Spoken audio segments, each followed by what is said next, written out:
네, 시장 이야기 시간으로 이어가 보도록 하겠습니다. 오늘 국내 증시에 영향을 줄 만한 글로벌 이슈 뭐가 있는지 짚어보고 이에 대한 대응 전략도 함께 알아보도록 하겠습니다.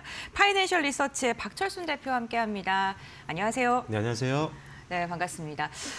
저희가 뭐 여러 가지 이야기 나누기 전에 이란 리스크가 오늘 좀 부각을 받으면서 어제 방산 관련된 기업들 이야기를 좀 나눴었거든요. 네. 그래서 종목 관련된 부분도 좀 말씀을 해주셨고 전략도 좀 짚어주셨는데 추가적으로 상승이 가능할지 그리고 어제 말씀해 주셨던 종목 두 가지 있잖아요. 네. 그거에 대해서 조금 이야기를 해주시면 좋을 것 같습니다. 네, 일단은 지금 간밤에 이제 뉴스 나왔던 것들을 보면은 네. 대부분 다 지역적 리스크가 좀 확대되는 분위기였거든요. 일단은 뭐 지금 이탈리아 같은 경우도 중동 우호국들을 지원을 하겠다라고 언급을 했었고, 이란 쪽에서는 뭐 일단은 뭐 미국에게 뭐 시전 요청을 하지 않았다. 그리고 이제 후계자 선출에 간섭하지 말라. 뭐 이런 이야기도 있었고요. 그리고 바레인 쪽 이제 또 시설을 또 타격을 했잖아요. 네. 이런 것들 때문에 일단은 방산주가 좀 움직일 수 있는 상황이었다라고 판단하고 있었지만 오늘 이제 전반적인 시장의 방산주들의 모습들을 보면은 오히려 단기적으로 급등이 나왔던 종목들은 차익 매물을 좀 소화하고 있는 흐름들이 나옵니다. 일단 급등이 나왔고 오늘도 대부분 다 갭상승 출발을 했지만 일단은 양봉에서 음봉으로 전환을 하면서 차익 매물을 소화하고 있는 상황이고요. 그 안에서도 빠르게 순환매가 돌면서 오히려 상대적으로 기술적인 부담이 좀 적었던 종목들이 반등이 세게 나오고 있는 그런 흐름이다라고 보시면 될 것 같습니다. 일단은 단기적인 투자는 저는 개인적으로는 좀 조심을 해야 되는 시점이라고 보여지는데, 일단은 가장 중요한 거는 지금 방산주를 베팅을 하실 때 여유자금으로 베팅을 하셔야지 단기 자금, 특히나 이제 미수라든지 신용 같은 것들을 사용해서 이 기간적인 어떤 여유를 갖지 못하고 베팅을 하는 것들은 조심을 하셔야 됩니다. 일단 매일매일 지금 뉴스에 따라서 방산주가 지금 오를 때도 있고 그리고 내릴 때도 있고, 특히나 지정학 제스가 계속 이번 주에 가장 강화가 됐었는데도 불구하고 화요일에는 방산주가 급등을 했지만 사실 화요일 날은 또 대부분 다 급락을 했었거든요. 그러다 보니까 일단 지금 방산주도 지정학적 리스크가 있음에도 불구하고 변동성이 워낙 크다 보니까 일단 앞서 말씀드린 것처럼 단기성 자금을 가지고 운영하는 것들은 상당한 리스크를 좀 유발시킬 수가 있다라는 점 참고를 하시면 될 것 같습니다. 다만 제가 봤을 때 일단 중장기적으로는 충분히 베팅이 가능하다라고 보고 있는데, 역시나 지정학적 리스크가 계속 부각이 되고 있는 상황이고 전 세계적으로 지금 방위비를 계속 증액하는 기조가 이어지고 있는 그런 상황이죠. 특히나 미국도 그렇고 미국과 동맹국들도 마찬가지인데, 이런 것들이 실제로 증액이 기대감이 있는 게 아니라 실질적으로 올해 연간 국방비를 계속적으로 증액을 했던 폭들이 계속 확인이 되고 있는 상황이기 때문에, 그렇다면 당연히 국방비를 늘리면 무기를 더 많이 사들일 수밖에 없는 상황이고, 그동안의 지정학적 리스크를 우리가 계속적으로 봐오면서 K방산의 어떤 기술력, 그다음에 납기에 대한 어떤 신뢰도들, 그다음에 추가적으로는 이 가성비에 대한 부분들이 엄청나게 지금 부각이 됐습니다. 그러다 보니까 지금 요 앞 코너에서도 얘기가 나왔지만 지금 우리나라 무기들이 뭐 요격률도 굉장히 좋고요. 네. 천궁2 같은 경우도요. 굉장히 지금 이 무기에 대한 신뢰도를 높일 만한 뉴스들이 계속적으로 나오고 있는 상황입니다. 그래서 추가적으로도 계속 무기에 대한 수요는 늘어날 것으로 보고 있고, 특히나 K방산은 그에 따른 수혜를 가장 많이 볼 수 있는 상황이다라고 보시면 될 것 같습니다. 이런 상황이다 보니까 방산주에 대한 이 업계에서의 전망치가 계속 반도체만큼은 아니지만 그래도 상향 조정이 되고 있는 것들은 상당히 우호적이라고 판단을 하고 있고요. 일단 오늘 중동 상황에 따라서 일단 원래 올해 연간 4대 방산 기업의 연간 이제 매출이 한 48조 정도를 이제 예상을 했었는데, 최근 들어서 이제 지정학적 리스크가 부각이 되다 보니까 무기 수요가 더 늘어날 것이고, 그렇다면 전망치는 이제 상향 조정될 수밖에 없겠죠. 실질적으로 올해 연간 빅4 기업들의 연간 매출액은 50조 이상까지 바라보고 있는 상황이어서 일단 지금 기술적인 부담만 좀 없는, 그리고 단기적으로 너무 급등만 나오지 않은 종목들이라면 중장기 관점에서는 충분히 분할 매수 관점에서 담아볼 수 있다라고 보시면 될 것 같습니다. 자, 그래서 이제 어제 제가 딱 두 종목을 찝어서 말씀을 드렸었는데, 첫 번째로 말씀드렸던 종목들은 코츠 테크놀로지라는 종목입니다. 오늘 역시나 갭상승 출발했었는데요. 장중에 일단은 한 17% 후반대까지 급등이 좀 나왔습니다. 그래서 아직도 양봉은 유지가 되고 있는 상황인데, 이 회사는 일단 LIG 넥슨과 하나 시스템, 그다음에 현대로템과 같은 우리나라 굴지의 방산 선도 기업들과 거래를 하고 있고, 이 세 회사의 매출 비중이 거의 75%가 넘어갑니다. 그 말은 뭐냐면 이 세 회사가 수주를 많이 한다라고 한다면 이 회사의 인베드 시스템을 비롯해서 매출이 올라갈 수 있다는 거죠. 실질적으로 매출이 지금 실적이 전반적으로 턴어라운드 되고 있는 것들이 확인이 되고 있기 때문에 그리고 상대적으로 과거 고점이 지금 한 작년에 28,700원까지 올라갔던 종목인데 현재는 2만 원대 초반 구간이어서 가격적인 부담도 상당히 없다. 그래서 지금 상황에서도 충분히 매수 가능하다라고 말씀을 드리겠고요. 두 번째로 추천드렸던 종목이 파이버프로입니다. 파이버프로 같은 경우는 기본적으로 이제 광섬유 센서라든지 이런 것들을 만들고 있는 회사라고 보시면 되는데 역시나 우리나라 대표적인 방산 기업들을 대부분 다 고객사를 확보하고 있고요. 오늘 이제 천궁2가 이 요격률이 96%까지 올라갔다라는 이야기가 나왔었잖아요. 이 회사가 이 천궁2에도 제품을 보내고 있는 상황입니다. 예를 들어서 지금 항법 장치를 만들고 있는 회사고 실제로 이거를 천궁2에 납품을 하고 있는 공급사이기 때문에 더 부각이 될 수가 있었던 거죠. 그래서 사실 그래도 오늘 6%대 지금 올라서 움직임이 보여주고 있는데 밑꼬리 좀 달아서 아직 가격 부담은 그렇게 없는 구간이라고 보여집니다. 다시 한번 말씀드리지만 이것도 한 19,000원에서 2만 원 정도 전고점까지 한번 보시면서 매수를 충분히 할 수 있는 구간이니까요. 코츠테크놀로지와 파이버프로 앞으로도 주목해 보시면 좋을 것 같습니다. 네, 이란발 지정학적 리스크로 인해서 방산주들의 변동성도 커지고 있고요. 지금 시장에서 가장 주목하고 있는 게 국제유가 잡힐 수 있을지에 대한 부분도 주목하고 있을 것 같습니다. 국제유가 변동성이 커지면서 정부 측에서도 가격 안정에 총력을 다하겠다 이렇게 이야기를 하고 있는 상황인데 강훈식 비서실장이 지금 아랍에미리트에서 600만 배럴 이상의 원유를 긴급적으로 도입하는 걸 확정했다라는 지금 언론의 인터뷰 상황이 나오고 있고요. 과연 국내 유가를 잡을 수 있을지 이 부분도 챙겨보셔야 될 것 같습니다. 이렇게 이란과 관련된 이야기를 나눠봤고요. 또 굵직굵직한 이슈가 참 많아서요. 반도체 부분에 대해서도 미국 정부가 AI 반도체 수출 규제 카드를 꺼내들 것 같은 조짐이 나오면서 이로 인해 이런 이슈도 많이 다뤄지고 있는 상황입니다. 국내에서 반도체가 차지하고 있는 비중이 굉장히 크기 때문에 주요한 뉴스인 것 같은데 반도체 섹터 영향을 어느 정도 받을까요? 어떻게 보세요? 일단 지금 미국이 원래는 중국 쪽만 이제 견제를 했었잖아요. 맞아요. 그래서 H200 같은 이런 제품들을 수출을 못하게 지금 막고 있었는데 이번에 나왔던 내용은 뭐냐면 글로벌 국가들 모두를 지금 심사를 하고 승인을 해서 수출을 통제를 하겠다라는 초안이 나왔다는 소식이 전해지면서 약간 이제 반도체 섹터에게는 조금 부담이 될 수 있는 내용이긴 했습니다. 그런데 일단 개인적으로 봤을 때는 중국 쪽 같은 경우는 여전히 수출이 좀 어려울 거라고 생각을 하고 있고요. 다만 우호국들 같은 경우는 크게 문제가 될 것들은 없습니다. 일단 충분히 지금 수출을 계속 막는다라고 한다면 사실상 엔비디아 같은 미국에서 가장 시총도 높고 그다음에 실적을 견인하고 있는 기업의 수출 판로를 막는 거거든요. 그렇다면 당연히 자국 내에도 부담이 될 수밖에 없는 그런 상황이고 우리나라의 삼성전자와 SK하이닉스와 같은 기업이 있죠. 마이크론 같은 경우도 그렇다면 전 세계적으로 수출을 만약에 막게 되면 엄청난 매출 타격을 입을 수밖에 없는 상황입니다.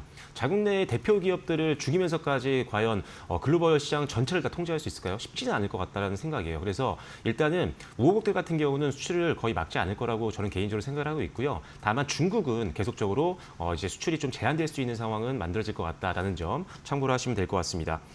그리고 일단 결론적으로 지금 이번에 수출 통제가 전면적인 통제의 성격보다는 일단은 자기네 이제 미국의 AI 생태계에 모든 국가들이 좀 참여를 했으면 좋겠다라는 거를 계속 어필하고 있는 걸로 보여지기 때문에 일단 기본적으로 AI에 대한 어떤 확장을 막는 건 아니라는 판단이에요. 그래서 그렇다면 일단 미국에 있는 빅테크들이라든지 이런 기업들이 캐펙스를 줄일 확률은 낮다라는 거죠. 그래서 그렇다고 한다면 계속 캐펙스를 늘리고 있는 가운데에서는 메모리 반도체 수요가 계속 늘어날 수밖에 없는 상황입니다. 그래서 우리나라 같은 경우는 메모리를 만드는 회사들이 대부분이기 때문에 일단은 충분히 수요가 줄어들지 않고 지금 공급하고 있는 제품들을 비싼 가격에 팔 수 있는 환경은 당분간은 지속될 확률이 높다고 보이기 때문에 이익 모멘텀이 완전히 꺾였다라고 보는 거는 좀 과대 해석이라고 보여집니다. 그래서 일단은 실제로 오늘 이런 뉴스가 나왔음에도 불구하고 반도체 종목들 대부분 다 지금 불기둥을 만들고 있는 상황이거든요. 물론 최근에 많이 올랐던 이제 대형주였죠. 삼성전자와 SK하이닉스는 1%대 지금 하락을 하고 있지만 그래도 양봉으로 전환하면서 다시 낙폭을 좀 회복하고 있는 모습, 소비자는 상대적으로 좀 강한 흐름이니까요. 일단 이런 뉴스에 따른 과대 해석은 역시나 맞지 않는 상황이었다는 것을 오늘 주가로 확인할 수 있는 상황인 것 같습니다.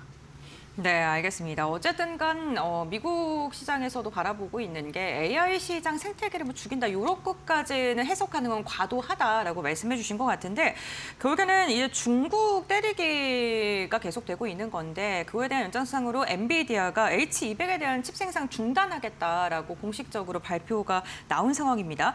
이러한 이슈들이 반도체 관련 기업들의 모습도 좀 변화시킬 것 같거든요. 변동성 더 확대될 것이라고 보실까요? 아니요, 저는 오히려 이게 뭐 개인적인 생각일 수 있지만 네. 오히려 좋습니다, 저는. 좋아요. 네. 네, 이게 잘 생각해 보시면 과거에 지금 H200에 대해서 수출을 통제한다라고 했을 때 우리나라 증시가 좀 흔들렸죠. 반도체 네. 종목들이 흔들렸었고 이게 또 다시 풀린다라고 하면 다시 또 반도체 종목들이 상대적으로 좀 강한 움직임을 보여줬었거든요. 그만큼 굉장히 우리나라 지금 반도체 기업들의 주가에는 변동성 요인이었습니다. 가장 큰. 그런데 이게 지금 엔비디아 입장에서도 지금 자기 나라에서 지금 이거를 수출을 하라는 건지 말라는 건지 애매한 상황이거든요. 그래서 계속 이거를 끌고 가기에는 리스크가 굉장히 큽니다. 그리고 어차피 지금 기술은 계속 개발이 되고 있고 신제품, AI 칩들이 나오고 있는 상황이기 때문에 오히려 그쪽에 더 집중을 하겠다는 거죠. 그래서 H200을 이제 중국 쪽 H200을 일단은 물량을 줄이면서 기본적으로 베라 루빈이라든지 이런 출시를 앞두고 있는 신제품 쪽으로 생산 라인을 더 늘리겠다라는 판단이고요. 실질적으로 지금 TSMC 같은 경우도 이쪽으로 더 지금 재배정을 하면서 공정을 더 늘리고 있는 것들이 확인이 되고 있기 때문에 오히려 저는 이런 것들이 어떤 중간중간에 생길 수 있는 반복적인 변동성을 줄일 수 있는, 즉 리스크 소멸이라고 생각을 하기 때문에 중장기적으로 봤을 때는 굉장히 뭐 나쁠 거 없다라고 보고 있고요. 중국을 일단은 납품을 안 하게 된다면 시장이 축소가 되는 건 맞습니다. 그래서 약간의 영향을 있을 수 있지만 우리나라가 생산하는 제품들의 대부분은 사실상 미국 쪽으로 많이 들어갑니다. 그래서 미국 빅테크들은 계속적으로 수요가 나올 걸로 예상을 하고 있고 실질적으로 가장 중요한 게 뭐냐면 지금 중국이 문제가 아니라 반도체가 부족합니다, 지금. 그래서 만들어서 지금 만들기만 하면 비싼 가격에 팔리고 있는 상황이고 공급량도 지금 늘리지 못하는 상황이잖아요. 공장이 갑자기 하루아침에 뚝딱 생기는 게 아니기 때문에 생산량도 한정적입니다. 오히려 더 비싼 신제품에 들어가는 HBM4 쪽으로 우리나라 생산 라인도 집중하게 된다면 마진도 늘어날 수 있는 부분들이 있기 때문에 단기적으로는 약간 이 뉴스에 따른 변동성이 있을 수 있겠지만 중장기적으로는 저는 개인적으로는 좋은 영향을 줄 수 있을 것 같다라고 판단하고 있습니다. 네, 오히려 베라루빈에 집중하는 게 기업들의 마진, 이익은 훨씬 더 좋아질 수 있는 호재로 해석을 해볼 수도 있다라고 이야기를 해주셨습니다. 반도체 소부장 관련 기업들, 오늘 유가에 대한 영향으로 인해서 삼성과 SK하이닉스는 하락을 하고 있습니다만 반도체 소부장 기업들은 그 힘을 좀 지속적으로 내주는 모습이고요. 시장과 비교했을 때도 굉장히 강한 움직임이 연일 나오고 있는 상황입니다. 반도체 소부장 현 시점에서 매수 접근 가능할지도 좀 궁금하네요. 네, 충분히 가능합니다. 일단은 뭐 소부장 기업들 같은 경우는 삼성전자, SK하이닉스 투톱 대비했을 때 사실 못 오른 종목들도 꽤 많이 있었거든요. 일단 너무 대형주 쪽으로 수급이 많이 쏠리다 보니까 상대적으로 소외됐던 종목들이 많았고 하지만 삼성전자와 SK하이닉스 같은 투톱이 지금 역대급 이익을 찍는다는 거는 여기에 부품이라든지 장비나 소재를 납품하고 있는 국내 소부장 기업들도 충분히 이익을 늘리고 있다라고 판단할 수가 있다는 거죠. 물론 기술력이 없거나 아니면 신제품에 어떤 대응을 할 수 없는 기업들이라면 도태되겠지만 그런 게 아닌 기업들 같은 경우는 함께 지금 수익이 늘어나고 있는 상황이라고 보시면 될 것 같습니다. 그래서 소부장은 계속적으로 관심이 필요하다라고 보시면 될 것 같고요. 거기에 이제 추가적으로 개인적으로는 장비단을 역시나 가장 먼저 봐야 된다라고 보고 있습니다. 일단 뭐 공장을 짓게 되면 뭐 부지 선정하고 그다음에 당연히 공장을 지으면서 장비 발주가 가장 먼저 들어갈 수밖에 없거든요. 그다음에 이제 부품이 들어가고 소재가 들어가는 이런 순서여서 가장 먼저 수주 계약이 나올 수 있는 것들은 당연히 장비주고요. 이미 작년에 사실 초반만 해도 사실 삼성전자나 SK하이닉스가 투자를 좀 지연하는 이슈가 좀 있었죠. 그런데 이제 후반부터 시작해서 공격적인 투자가 확정이 되면서 장비 수주가 작년부터 급속도로 늘고 있는 기업들이 상당히 많습니다. 뭐 예를 들어서 VM 같은 기업들도 있고요. 이런 기업들은 뭐 SK하이닉스 쪽으로 뭐 6건 이상의 공급 계약을 작년에도 체결했었거든요. 올해 초에도 했었고요. 이런 기업들을 위주로 여러분들이 보신다면 일단 변동성이 좀 더 강할 수 있는 베팅이 될 수 있다라고 보시면 될 것 같고요. 그다음에 일단 지금 실적이 좋아지는 기업들이 너무 많습니다. 뭐 원익 IPS도 마찬가지고요. 하나비전 안에 있는 하나세미텍도 마찬가지인 게 올해 실적 전망치가 대부분 다 50% 이상씩 증익을 바라보고 있는 상황이고 작년에도 턴어라운드 또는 급격한 실적 성장을 보였던 게 장비주 쪽에서 가장 많았다는 것을 우리가 다시 한번 확인을 한다라고 한다면 일단 지금 상황에서는 실적도 좋고 그다음에 수주 모멘텀도 계속 가장 많은 장비단을 보는 게 우선이다라고 보시면 좋을 것 같습니다. 네, 소재, 부품, 장비 중에 장비를 가장 먼저 살펴봐야 된다라고 이야기를 해주셨습니다. 그렇다면 반도체 장비주 중에서 어떤 종목 눈여겨보고 계실지도 궁금한데 HPSP일까요? 네, 맞습니다. 아니 근데 뭐 사실 뭐 VM이라든지 프로텍 이런 것도 많이 소개를 드렸고 STI, PSK 홀딩스 그다음에 HPSP는 거의 뭐 매일 소개드렸던 종목이죠. 네. 근데 지금도 사실 변동성이 있었지만 이 거래만에 완벽하게 지금 회복을 했었고 지금 역대 최고 구간까지 올라왔습니다. 오늘 지금 현재가 기준으로요. 그만큼 이 회사의 강점은 뭐냐면 고압수 어닐링을 만들고 있는데 이 장비 자체가 없으면 공정의 수율을 높일 수가 없습니다. 그래서 삼성전자, SK하이닉스라든지 TSMC까지도 고객사를 확보를 하고 있다는 점이죠. 특히나 미세 공정으로 갈수록 이 장비의 중요성은 더욱더 높아지기 때문에 수준은 더 늘어날 수밖에 없는 상황이고 그렇다면 올해 실적 전망치도 작년보다는 훨씬 더 높게 평가할 수밖에 없습니다. 그렇다면 당연히 현재 지금 주가는 뚫을 수 있다는 판단이어서 현재가도 매수 가능하다는 판단이고요. 일단은 1차적인 목표가는 한 6만 원 정도 선까지는 일단 룸을 열어놓으시고 보시면 좋을 것 같고 다만 전저점 이탈 시에는 손절 라인으로 한번 보시면 좋을 것 같다라고 말씀드리겠고요. 하나만 더 말씀드리면 심택인데요. 오늘 좀 급등이 나오고 있는데 제가 기판 쪽 말씀드릴 때마다 한 종목 딱 심택밖에 말씀을 안 드렸습니다. 그 이유가 뭐냐면 올해 가장 기대가 되는 게 속캠이잖아요. 속캠 쪽 관련된 기판은 이 회사가 기술력이 가장 높다라고 평가를 받고 있습니다.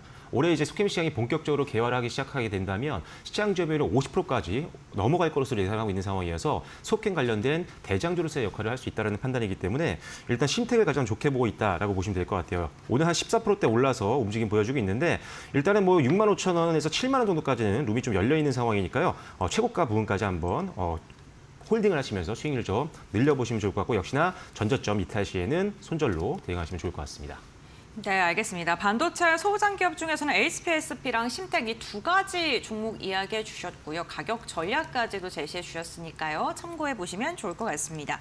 파이낸셜 리서치의 박철순 대표와 함께 이란의 지정학적 리스크 그리고 반도체 산업에 대한 이야기 오늘 나눠봤고요. 투자 판단에 참고해 보시면 좋을 것 같습니다. 오늘 말씀 여기까지 듣도록 하겠습니다. 고맙습니다.